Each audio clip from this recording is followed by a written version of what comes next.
celebrating the social sciences. And my name is Duncan Morrow. I'm a professor of politics in Ulster University and director of community engagement. And this is a kind of series of conversations that we try to have around the issues of English, Irish and Ulster Scots. This is called Building a Shared Future for English, Irish and the Ulster Scots languages, where there's often been contention, and we hope to at least allow the possibility that light as well as heat will be thrown on this. I'm joined by Dr. Frank Ferguson and by Dr. Niall who are also academics like me in Ulster University, extremely experienced in Frank's case in Ulster Scots and in Niall's case in Irish language, and very active in promoting these as community benefits and in engaging the public in thinking around what they're about. Just on a practical level, we would very much like to engage with you and to hear anything that you have to say. And there is a Q&A function. And if you would put any questions you have on the Q&A function, and we will try and make sure that those questions are asked and put to the panelists, and we'll use them as far as possible to shape the conversation. And just the only thing that should be said is that this is being recorded and will be on the web later. So if you want to encourage other people to watch this, or you want to watch it again, or you want to consider some of the issues that are there, please do feel free to go to the web once it is put onto the website later on today. So having said that, we are interested, I suppose, in languages as a living reality. And if I could start maybe with you, Niall, the first question is, I suppose, how would you assess the current state of health of the Irish language, and how did we get to where we are? Well, I think in terms of, the current health and how the language has developed and how, numbers of speakers have grown, we're certainly probably in the best situation that we have been in 100 years since the whole concept of a revival movement began. If you take, the end of the 19th century in Ireland as a whole, we were post-famine. The disastrous national school system in terms of the language had left that the language was really on the verge of extinction, despite the fact that there were a considerable number of native speakers left. Then you find the beginning of the revival movement with Conor na Gaeilge and being established in 1893, where there's this attempt made to bring Irish back into the public discourse, and for people to realise the importance of the language as a community language, and indeed to bring the language back into the sort of educational spheres. So you have this initial revival movement, and you have to also realise that in the north we still have pockets of native speakers right up until the 1920s and 30s in Tyrone, the Red Bay and Antrim areas in South Armagh, etc. Rathlin, for example, was very strong. So you have this situation where the language, there's an initial huge burst of revival throughout Ireland. Then I suppose post-partition you have two very different approaches.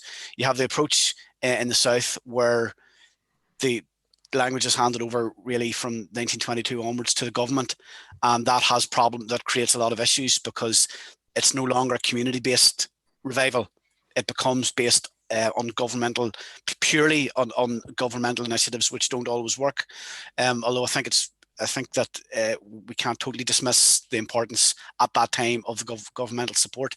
Then you have a situation here where the language isn't supported at governmental level at all, nor in educational circles. So the language movement and the development of the language is very much based on, it's a voluntary movement. It's Conor na Gaeilge, but without, again, that governmental support. You have people organising faces, you have people organising night classes, etc. Irish has been banned in the primary school curriculum and is only being taught by certain schools, but by grammar schools.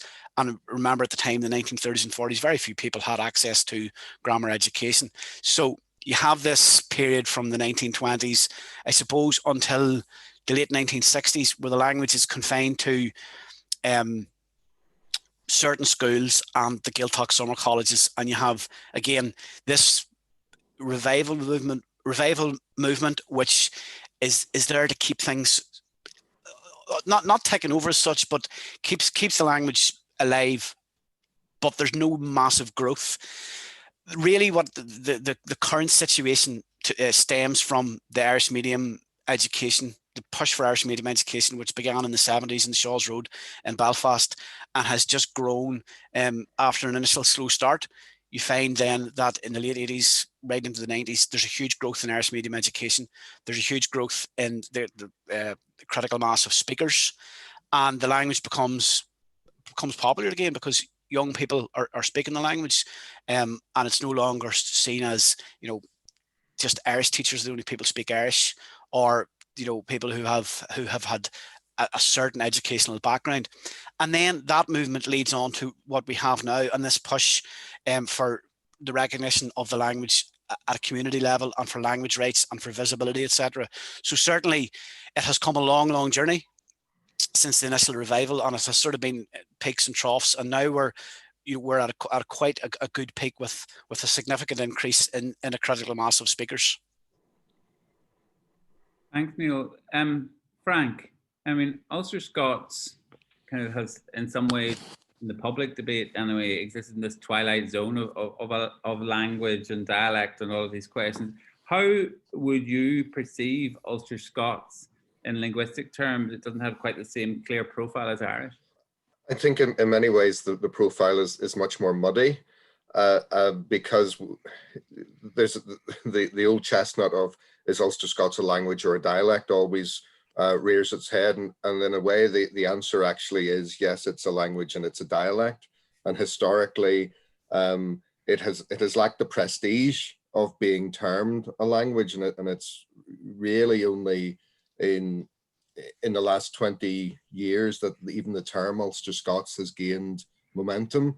That's not to say that Ulster Scots hasn't quite a big pedigree, as you know, as part of the sort of connection with the Scots language from Scotland.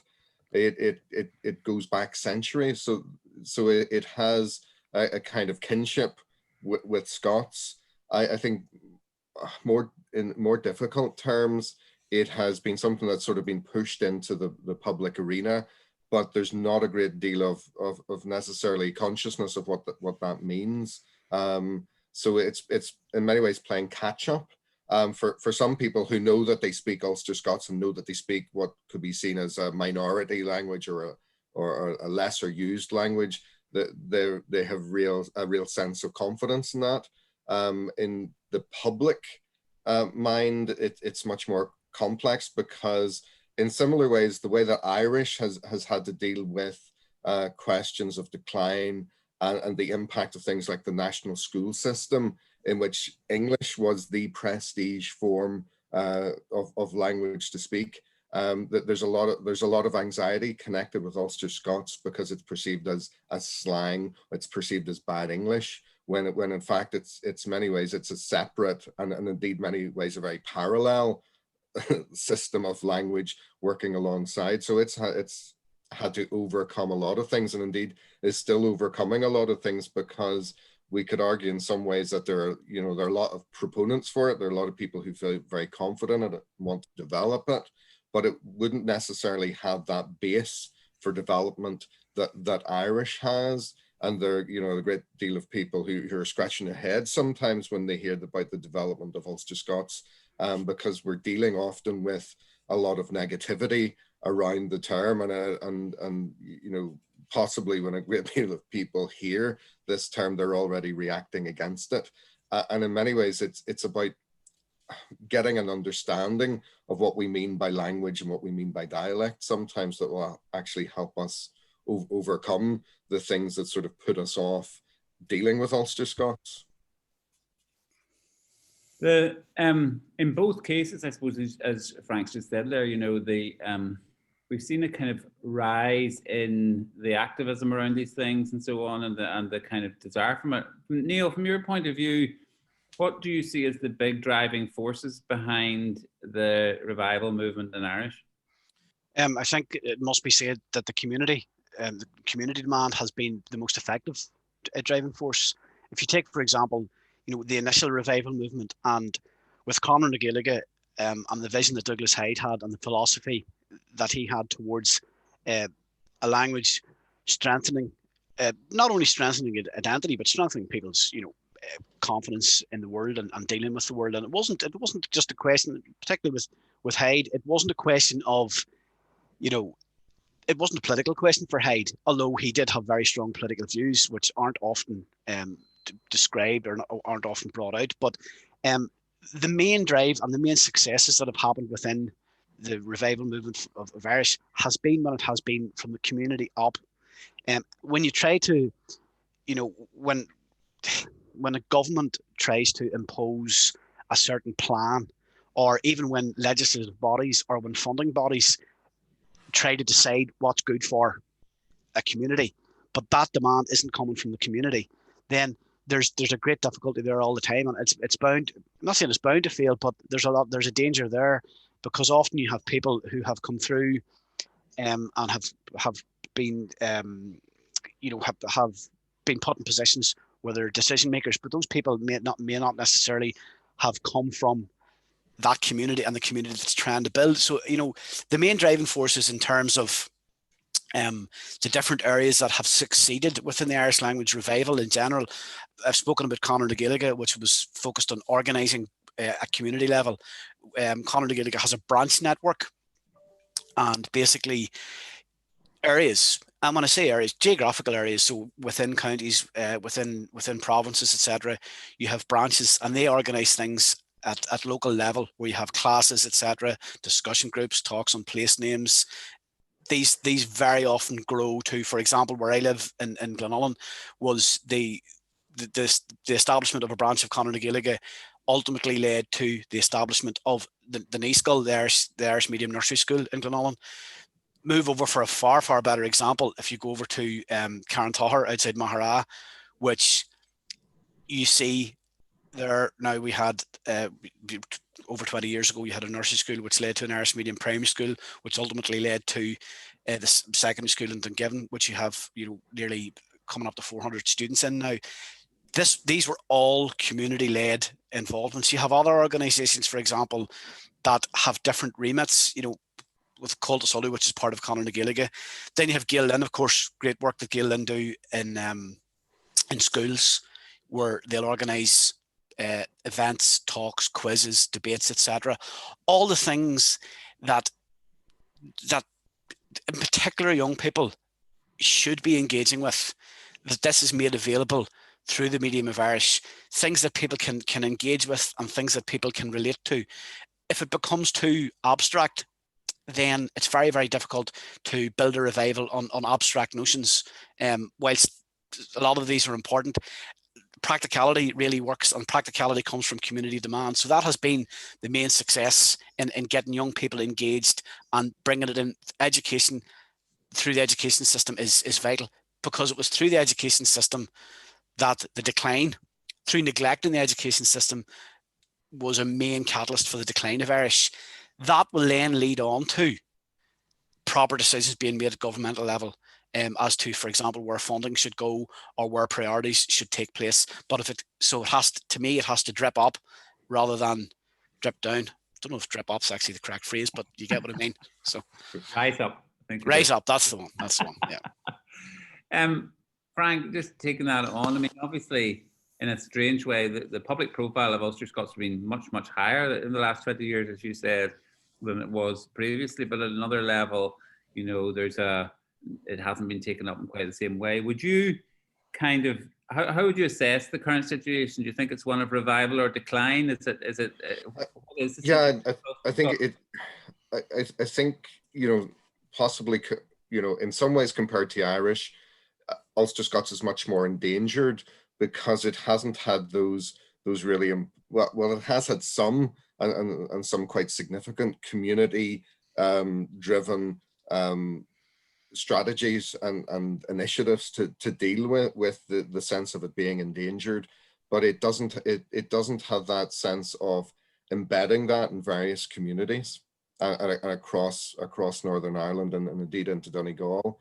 So this would be one of the anxieties, I think, about Ulster Scots, is without those processes, because there's been a number of big education projects which have done a lot of work and then have just sort of dissipated or disappeared, or not even been taken up by the education authorities as such. So it hasn't been the case that things haven't been put in place that could be used and developed. But I think it's often Ulster Scots almost needs to take a step back, and it has this, you know, in many ways it has incredible positive awareness in where we are, but it doesn't necessarily have those places and spaces that you can develop something naturally and organically, and that people can work at their own pace. I think there's been a lot of rushing about, because Irish has had, you know, since at least the 18th century, with resources being created and with things being developed. Not that Ulster Scots hasn't, you know, almost a similar lengthy literature behind it to use, but it hasn't, you know, it's trying almost within 20 years to do what Irish has done in 100 years. And I think that sometimes has been the difficulty, that it's tried to grandstand the process of language development, and even putting the pressure on of revival gets a number of people anxious, because that puts a great deal of pressure on people on the ground. So in a sense, you have to start in certain places and do things like, you know, develop word lists, develop an awareness of the grammar, develop an awareness of how the language actually works. So in some ways, that's quite a narrow thing to be doing, because it's something that you can work this in a school, but what you need to develop maybe with a younger audience is not to get into the detail of language and syntax and whatever, but it is actually to get that sense of finding who you are through your language. So there are I think there are a lot of things in the planning for development that still need done and still need to be thought out a little bit more, rather than rushing about and trying to do everything, because even to do all those things requires, you know, it's beyond the funding even of the government, and you know, the funding for Ulster Scots compared to the funding for Scots is quite significant in some ways. So there's a great job to be done, but not necessarily, you know, enough key people to develop that job. What would you say to somebody who said it's not even worth preserving? I think if you take that approach, then you lose the actual uniqueness of our language. And I'm not meaning our Irish or Ulster Scots or English. The actual language of this place is so caught up in that hybrid coming together of Irish, of English, of Ulster Scots, and to ignore the history of Ulster Scots is to actually ignore who we are, and who we are in our intrinsic self. And some of the times there's great resistance. People have here to be told what they're saying, you know, is derived from Irish or derived from English or derived from another source. And we're dealing also with those sort of cultural and political barriers that have been set up around speech. But it doesn't fix you to ignore that Ulster Scottish side that you might have in your speech. It actually might enrich, and you know, the awareness of self, the awareness of the language that you learnt at home, you know, before you were told things were good or bad, is something that I think we have to come to terms with. And particularly we have to come to terms with when we're thinking about how we shape the future, not just of the languages for the people who need and want to develop their language, but how we develop this in a public place and for the community as well. And it's about celebrating and understanding the history of our language at times, alongside an awareness of we have come from conflict, you know, and not to turn a blind eye on history as such, but the history of our speech is a slightly different phenomenon. Just to remind people listening to think of questions, to put questions in the Q&A section, and if you have them, we'll come to them. Neil, I mean, I'm sure you recognize a lot of what Frank's talking about there about the core identity. You also described in the Irish revival quite a lively community-based movement, which has kind of developed over the years, sometimes in quite adverse conditions. But what would you say are the priorities in that context for you? I mean, for the Irish language movement at the moment?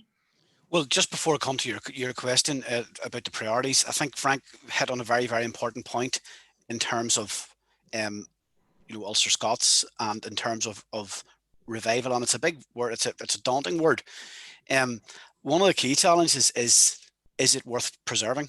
And that was a huge issue for the early the early members and the early the Chimmery, or the activists in Conor na Gaeilge, who were going into areas that had just come out of the areas that were suffering from abject poverty, and the language was associated with poverty, emigration. Parents weren't speaking Irish to their children because they knew that the only thing that their only destiny was emigration to America or England or English speaking areas.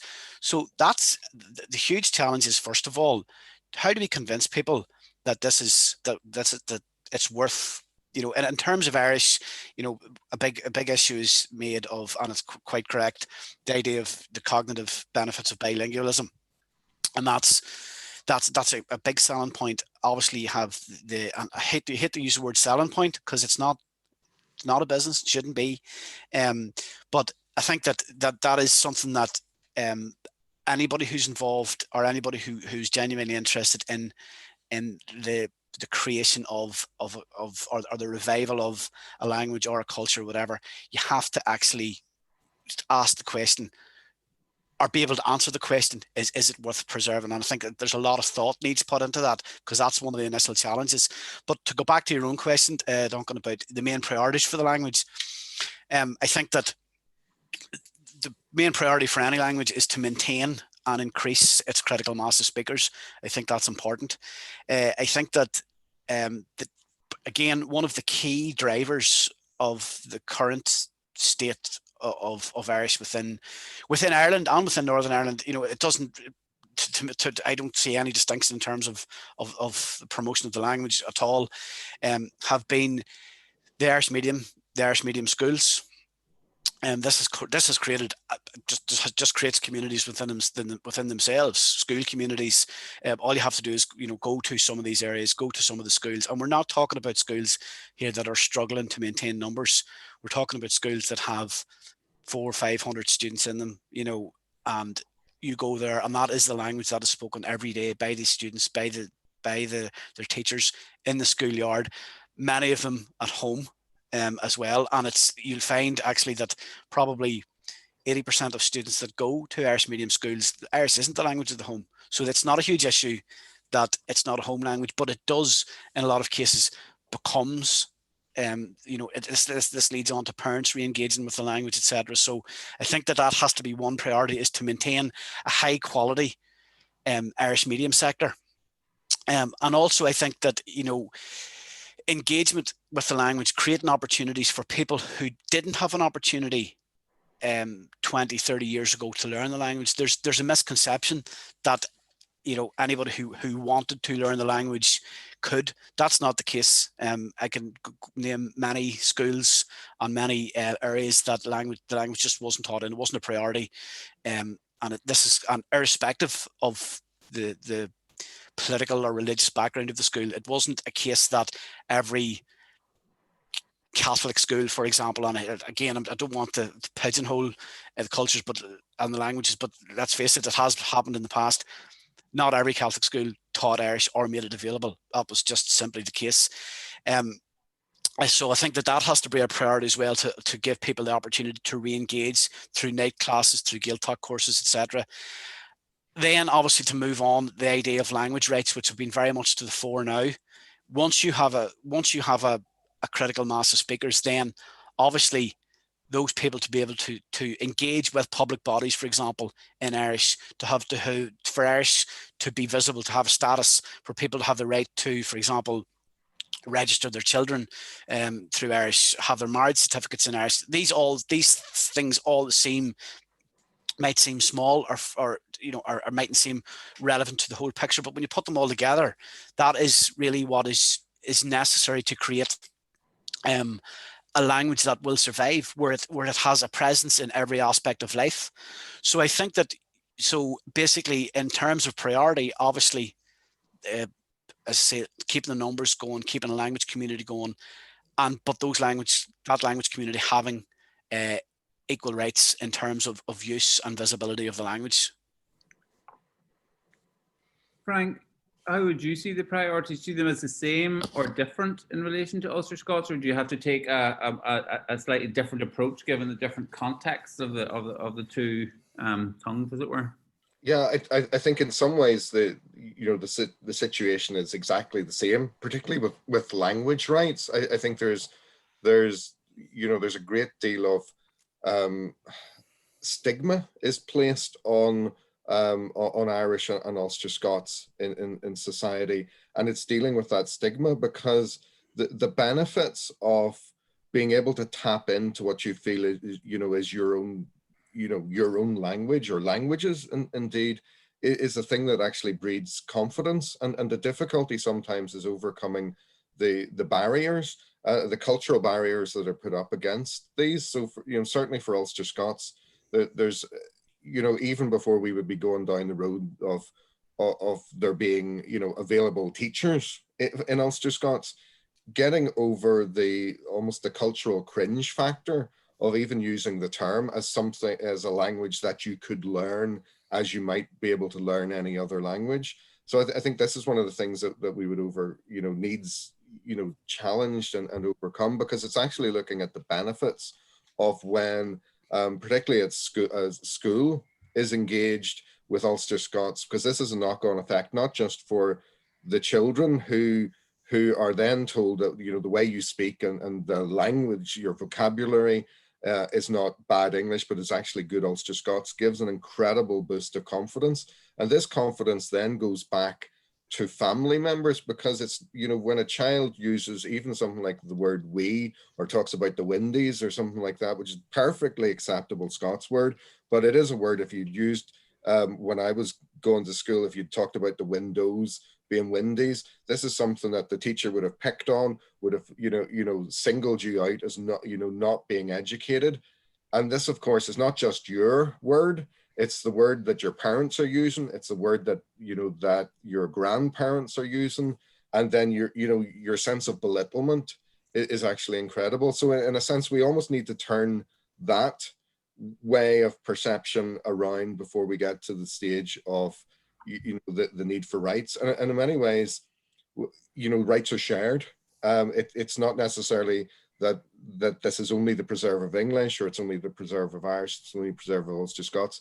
In a sense, we have to be aware of the indigenous languages here, and awareness of other indigenous languages, things like sign language as well, that we need to think about changing the perception of public languages and how languages are exercised. I would say that Ulster Scots is still behind in many ways because it hasn't reached that stage of development. But I think rather than, in some cases, I think we maybe set aside the word revival for reclamation, perhaps. And, it's very important to think of preservation, but nobody wants to keep language in a museum. And, we all know that the best, we're living, breathing human beings whose language is constantly changing, developing, and constantly being played around with. And one of the things that maybe sometimes the Ulster Scots is seen as a language of the rural, and a language, pre-World War I, if not even 19th century. And that there's maybe sometimes it sounds as if you're reading something today that is straight out of the 19th century, whereas we need to step into the 21st century, as Irish does. That the best things are often the most up to date and contemporary approaches and uses of the language. So I think this is probably where Ulster Scots needs to go to as well. Yeah, there's so many questions, but one question that comes to my mind, Niall, is there is this balance between, as you talk about, a live living language and the community that speaks it. And then there's the support you get from the government or the state or the system. And I suppose my question is, which do you, are they both necessary? And are there risks in relying on only one or the other? Or where do you see the emphasis being in terms of, you know, do you need big public support and as the priority, or is it about nurturing a community, or is it both? I think it's very much both. You know, if we look back to the reasons for, you know, we learn from our past, and certainly the Irish language revival movement has learned a lot from mistakes that have been made in the past. But also, if you look back to the reasons for the decline of the language, I mean, even if we go right back to the Statutes of Kilkenny in the 1300s, and I know this isn't a history lesson because I wouldn't be the one to give it, but you know, this is the first instance of the language actually becoming an issue and legislative measures being put in place to ban the language in certain areas. And when that happens, then, you know, that filters down. So when you have people in authority, for example, who are openly discouraging the language, not only discouraging but disparaging the language, when that happens, that has a negative impact on the community that you're trying to create or that you're trying to bring up. So I think that there has to be a mirrored approach, and it has been very good. I think that one of the things that has helped the revival of Irish and the current state that Irish has been is in. And by the way, you know, in case anybody thinks that I'm creating some sort of utopian situation here where, you know, there are people speaking Irish every day in their hundreds of thousands, that's not the case. There's still a huge job of work to be done, and there's still, for example, you know, there's still decline in the Gaeltacht areas. There are still issues with, you know, with certain areas that haven't just fully been organised and galvanised themselves, even though the interest is there. So just as an aside to that, but so therefore, I think that the approach has to be a dual approach. That the support from the government is as important as the public drive and vice versa. But there was an important point that Frank made there about, you know, don't keep language in a museum, and I think that is a key lesson for, you know, for us all, that, you know, pre 1893 in the establishment of Conor na Gaeilge, there had been different organisations that were interested in Irish. But for example, if we take you know, in Belfast in the sort of mid 19th century, and this goes back to, suppose, you know, the concept, the harp festival in the late 1700s, etc., where you had this interest in culture, but it was very much a certain, you know, a middle to upper class elite that was interested in you know, Irish music, for example, and there was an interest in manuscripts and sort of relics of an Irish tradition. And this was okay, but it was restricted to a very, very small minority of people, and there was absolutely no way that this preservation movement, and that word preservation and revival, they're as far apart as they should be. Whereas, you know, preservation, you know, people preserve Latin for many years, and look, where that has, you know, as a language, it's, you know, dead as a spoken language, as we know. And this sort of was mirrored slightly by what happened to Irish. So I think that there's a lesson there. Yes, we can look back to, as Frank talks about, you know, the pre-World War I agricultural tradition that's associated with Ulster Scots. If you take the same situation where we look back to, for example, the Gaeltacht, the writings of the O'Grainas, the writings of the great Donegal writers, who talk about, you know, for example, when I was doing my A-levels, our literature book was short stories based on things that happened in the Donegal Gaeltacht, and they were great for learning the language or whatever. But there comes a time where you have to move on from that, and that you have to see the language in a more modern light, and that all the things that attract people towards the language, that attract people towards just life, etc., that needs to be promoted through the language. Sport, for example, I mean, you know, the promotion of the Irish language through the medium of sport, the teams, the sporting teams that are available at the minute that function purely through the medium of Irish has been a huge draw for people, and also works as a glue to keep sporting associations and sporting communities together. So I know I've answered maybe about 3 different questions there and gone in 3 different directions. I think you're demonstrating how these things flow into each other very well.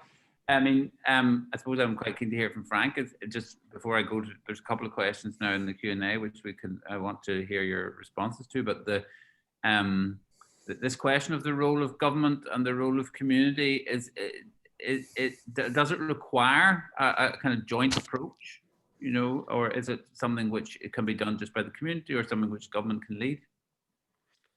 I suppose it's one of those questions about how do you develop resourcing, and what do you do, you know, and what is needed as well for Ulster Scots. In many ways, there have, you know, probably some of the best things have come out of community groupings, because there's been such a passion to make sure that the texts are preserved, that, you know, that a sense of ongoing work on the language and just enjoyment of the language. And, you know, as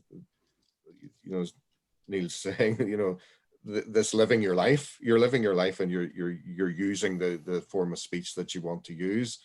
But I think sometimes there needs to be a sense that there's a government commitment as well to the Indigenous languages of the place, that this is a support, and it's a way to, you know, to develop the networking of this, and it's a way also almost to stand up within the rest of the world, which is in itself a conglomeration of Indigenous and global languages, to, you know, to recognize the actual reality of forms of language in this place.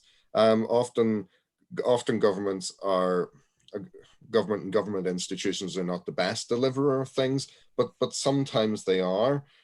You know, and it goes back to, you know, the desire to exercise rights, the desire that you know, that you can officially, you know, see your linguistic culture being in the schools that you might send your children to, or being part of the fabric of recognize the fabric. You know, the big questions we're having about, you know, what kind of monuments that we might have in public places here. You know, this is one of the things that, you know, we're thinking about the visibility of who we are, and how, you know, often in quite fractured and divided societies, how you manage to allow everybody's rights to be exercised. So, you know, I think in many ways, Ulster Scots is very much, you know, wanting the same things that Irish is wanting. There may be differences in scale, and there may be certain differences, and there may be things that people in the community don't feel they necessarily need. But it's I think it's being attentive to what those needs and wants and desires are. That is the real crucial thing. So we've got 4 questions in the Q&A, and if you want to be thinking about those before I come to them, that's fine. One of the questions, Niall, here very directly is, does the Irish medium education sector approach to creating schools within themselves lead to increased segregation and affirmed community division, or how do you see the role of the schools in promoting Irish within the wider cultural context? Well, I certainly don't think that it increases segregation or reaffirms community division. You know, I don't feel that at all. I think that where demand in an area for a school, an Irish medium school, is there, then that demand is met as much as possible. And the Irish medium schools, for the most part, in fact, probably the majority, are non-denominational, and there's no issue. I mean, for example, there's certainly the Irish medium sector is probably the most open sector that there is in terms of who can or should or whatever should attend their schools. So I think the idea of it increasing segregation, I wouldn't agree with that at all, or community division, because this comes from a demand within communities. This doesn't set up one community against another. So I don't think that the Irish medium sector does increase community. In fact, I think that it actually is a lot more open and creates a lot more opportunities for a wider engagement by children with the language than. And you do find a lot of Irish medium schools where you have children from every sort of background. So no, I feel that it actually does the opposite.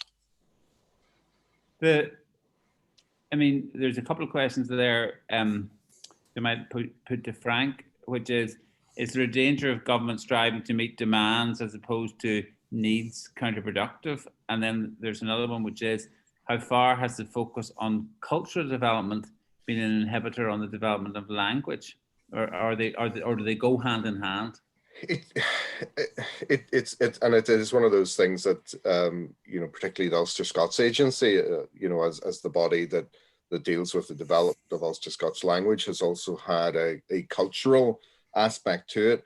I suppose we could say, well, this mirrors the way Irish has developed in the past, and the sense of placing sporting activities and other cultural activities alongside language activities. So in a way, and I'm not affiliated to the Ulster Scots Agency, but they have always argued that this was their brief or their mandate as well. I think that does present a problem if you're merely thinking about language development, because the strategies that you might then do and put in place for language development are not necessarily the same that you would do for developing music or developing the other strands of things that the Ulster Scots Agency are involved in. So yeah, I think that has possibly been in some ways an inhibitor, but they might also argue that when you're teaching somebody to play the bagpipes, or you're teaching forms of Scottish dance, that this is when you actually can also use the opportunity to develop language. But I think there would be a different way if this was merely a separate language development program. I think the issue about demands and needs, I think this has always been a fraught thing for all language development, because in a sense there is, do you go by what legislation suggests should be done for the development of language, or do you go by what those small community groups are asking? And often small community groups work on their own and have that very difficult aspect of continually needing funding to move up a notch, or indeed just to stand still.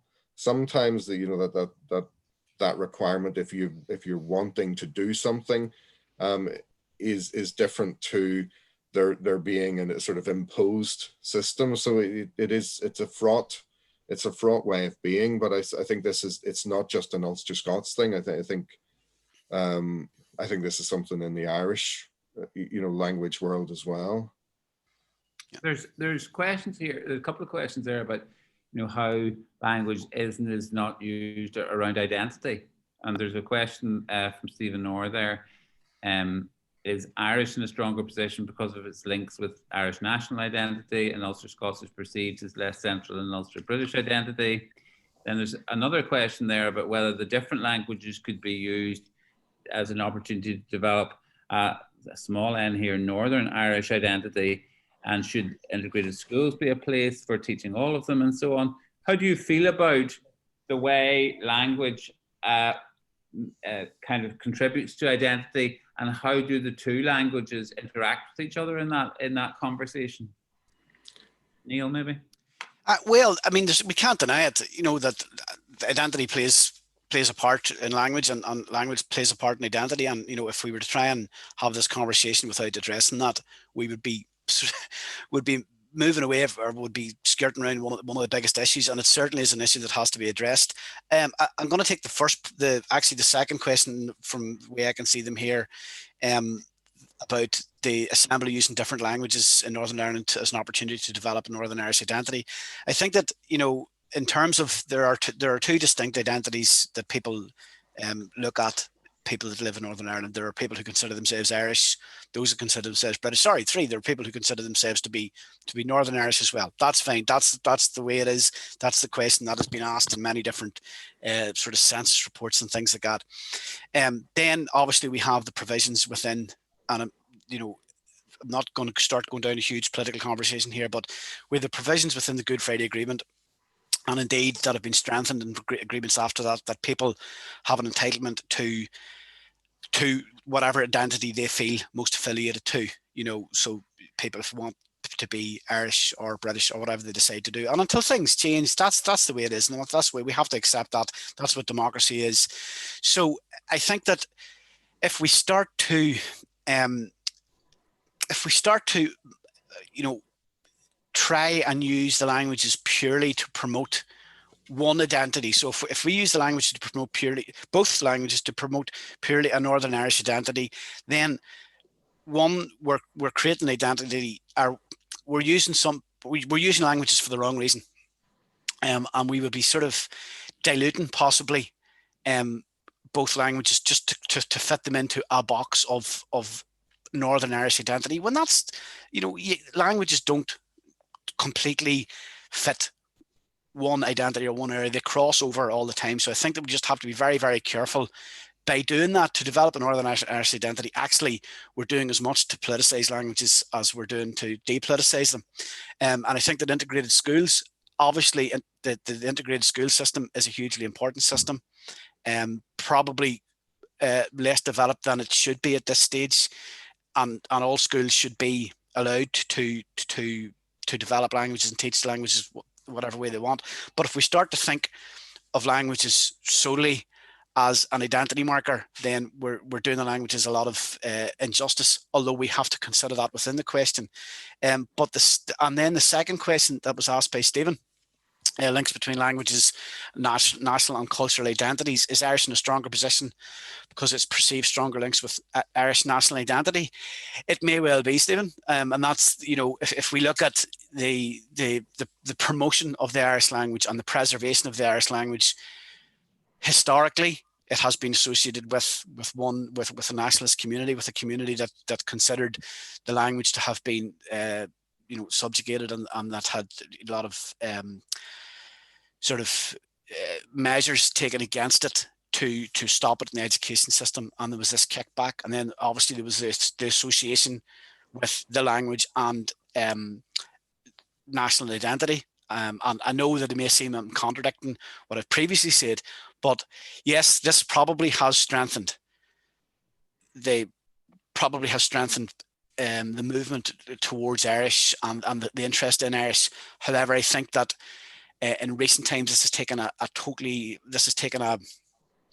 has taken a turn and has changed quite a bit, because we now find that the language, if we look at, for example, the work that's been done by Linda Irvine and other people to engage with the language, people are starting to realize actually this is a language for all.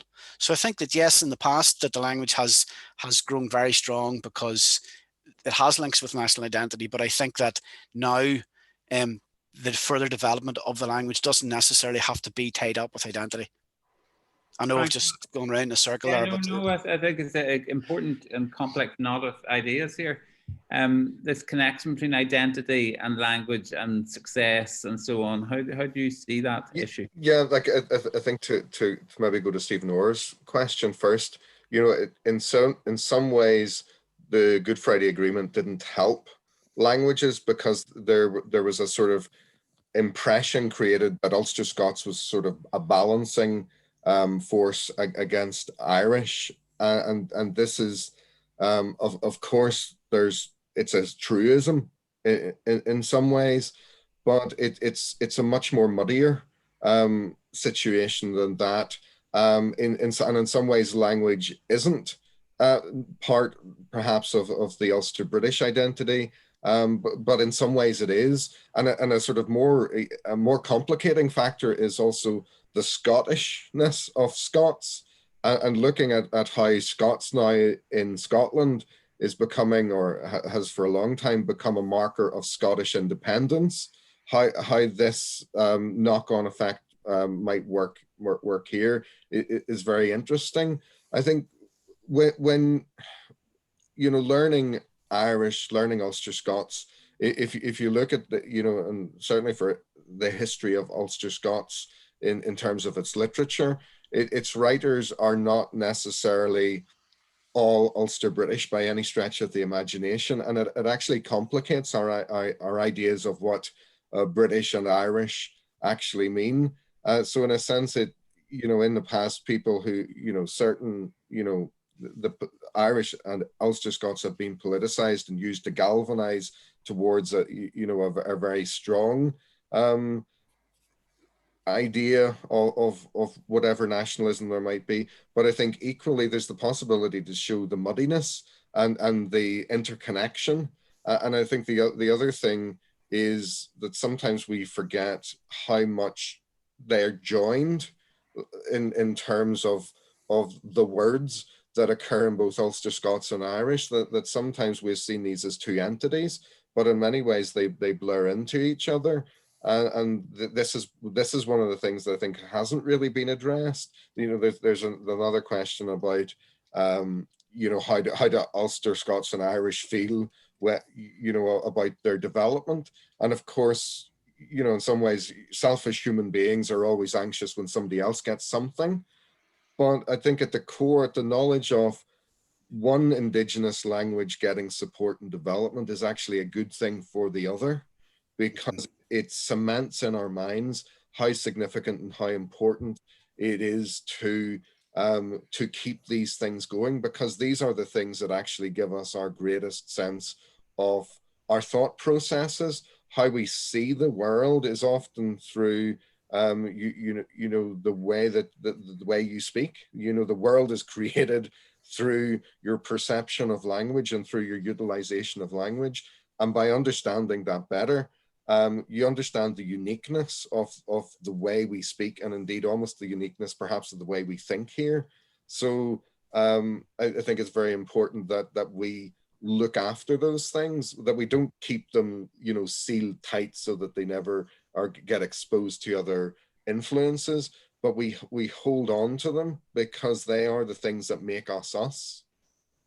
Niall, I'm sure you have some thoughts on that too, about how they can acknowledge and respect each other, as well as just be seen as alternatives, if you like, or as balancing wheel acts. Yeah, I think, yeah, well, and this sort of feeds into, I'm just observing the questions here too. And one of the questions, for example, has asked, you know, what do language bodies do to counter politicization? I suppose that's all part of the same thing.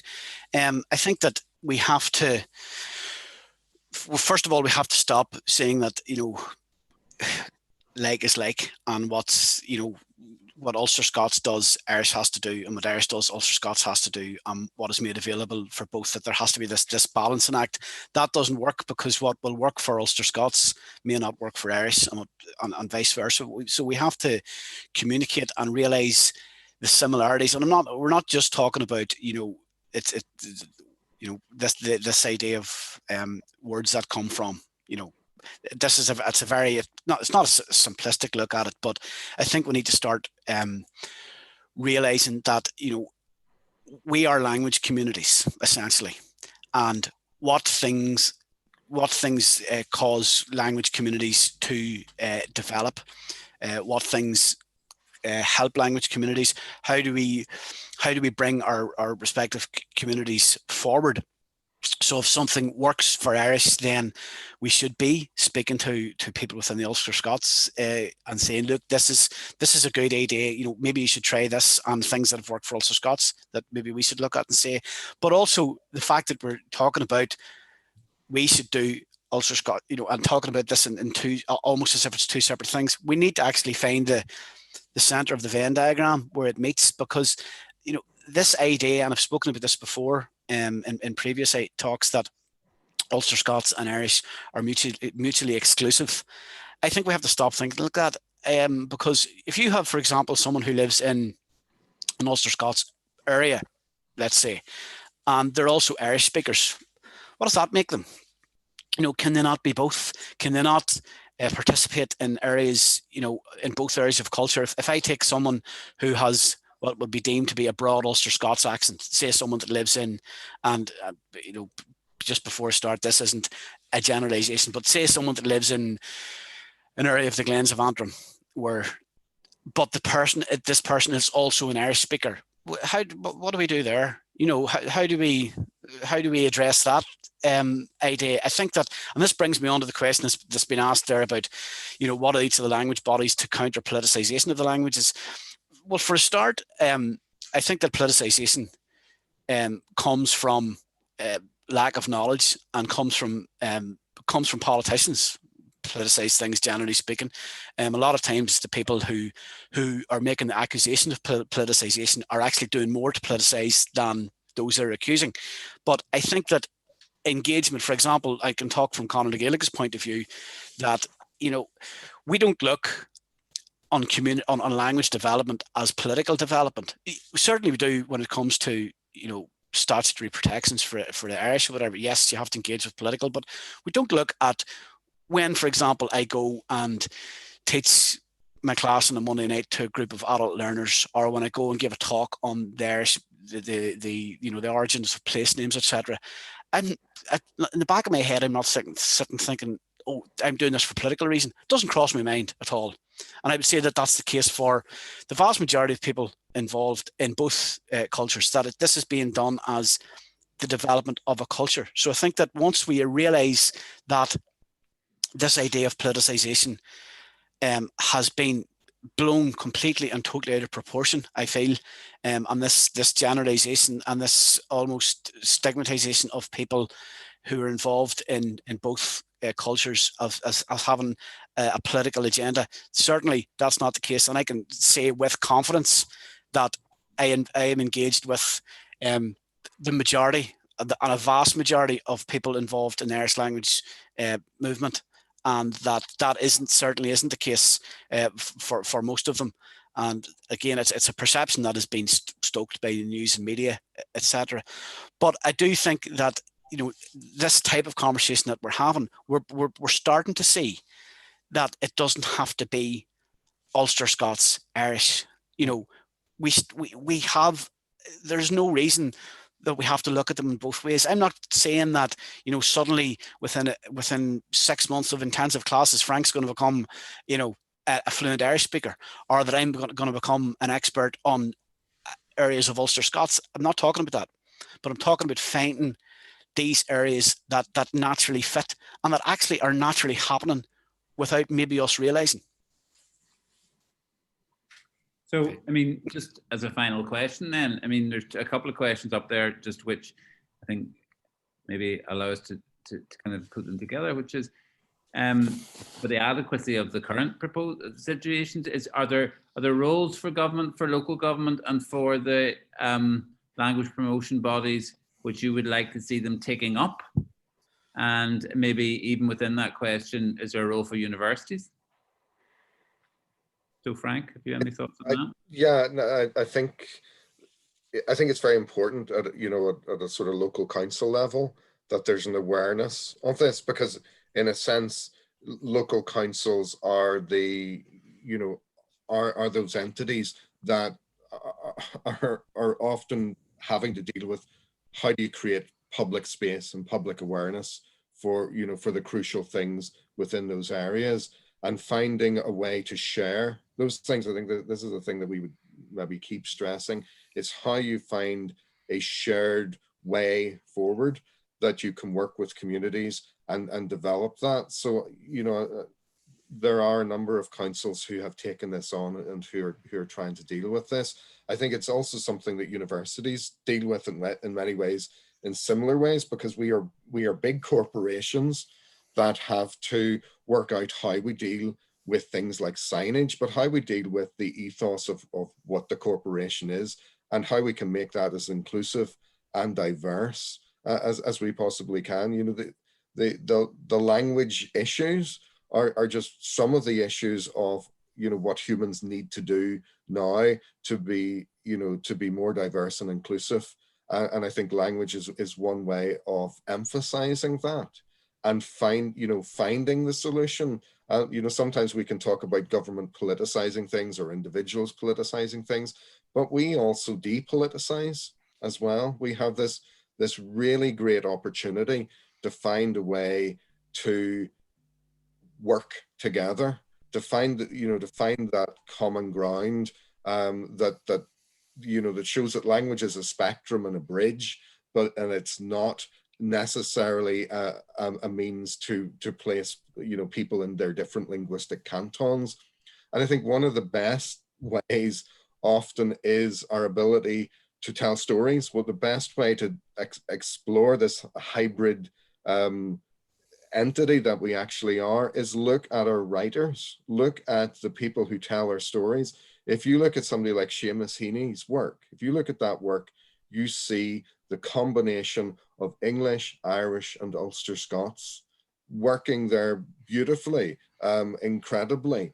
And I think it's an understanding of whenever any one of us begins speaking, and if somebody had gone through the things that we have all said today and did a sort of checklist of, oh, that's Irish, that's an inflection of English, that's an inflection of Ulster Scots, we'll see we're already a hybridized linguistic group of people.